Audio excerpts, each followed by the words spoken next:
राधे राधे दोस्तों।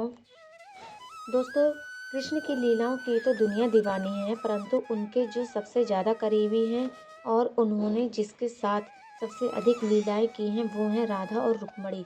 तो राधा और रुक्मणी में क्या अंतर है, चलिए जानते हैं। दोस्तों, संसार के लोग राधा रानी को कृष्ण की प्रेमिका कहते हैं तो रुक्मणी को कृष्ण की पत्नी बताते हैं।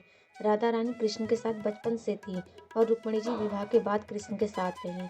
श्री राधा रानी ने प्रभु के सामने अपने प्राण त्याग दिए थे और रुक्मणी जी ने प्रभु के जाने के बाद दोस्तों, एक बार श्री कृष्ण ने राधा रानी और रानी रुक्मणी जी की परीक्षा लेनी चाहिए। तभी रात में सोते हुए कृष्ण ने राधा नाम पुकारा।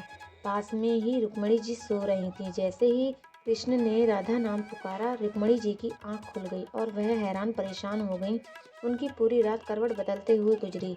जैसे ही सुबह भगवान कृष्ण उठे, तुरंत ही रुक्मणी जी ने कृष्ण जी से पूछा कि राधा में ऐसा क्या है जो मुझ में नहीं है। मैं भी तो आपसे बहुत प्रेम करती हूँ, फिर भी आप राधा का नाम सोते हुए भी पुकारते हैं। तब कृष्ण ने कहा, क्या तुम जानना चाहती हो? रुक्मणी ने कहा, हाँ, मैं जानना चाहती हूँ। तब कृष्ण कहते हैं कि आपको एक परीक्षा देनी होगी।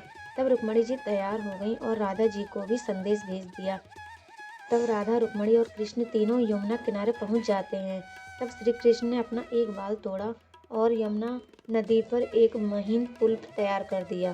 फिर श्री कृष्ण ने यमुना नदी से 2 मटकी भरी, एक मटकी राधा को दी और एक मटकी रुक्मणी को, और कहा कि आप दोनों को मेरे प्रेम का स्मरण करके मटकी को यमुना के दूसरे किनारे तक ले जाना है। तब रुक्मणी जी मटकी लेकर पुल पर चलने लगी। कुछ देर चलने के बाद जब उन्होंने पुल को दूसरी ओर से देखा तो वे डर गईं। उनके कदम डगमगाने लगे। उन्होंने जैसे तैसे अपने आप को संभाल तो लिया, परंतु उनकी मटकी को वो नहीं संभाल पाई और उनकी मटकी यमुना नदी में ही गिर गई। उन्होंने पुल तो पार कर लिया, परंतु अपनी मटकी को यमुना नदी में ही छोड़ दिया। जब राधा रानी की बारी आई तो उन्होंने बहुत आसानी से पुल पार कर लिया।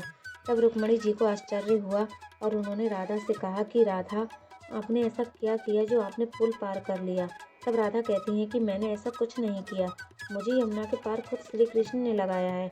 मेरे हाथ में जो मटकी थी उसी ने मुझे यमुना पार लगाया है। रुक्मणी जी को राधा के प्रेम की गहराई का पता चल गया। श्री कृष्ण के प्रति राधा का आत्मसमर्पण और ये देखकर कि प्रिय ने मटकी दी है तो पार भी वही लगाएंगे। राधा कृष्ण के बीच का सच्चा प्रेम देखकर रुक्मणी जी बहुत खुश हुई। आपको ये वीडियो अच्छी लगी हो तो लाइक, सब्सक्राइब एंड शेयर जरूर करें।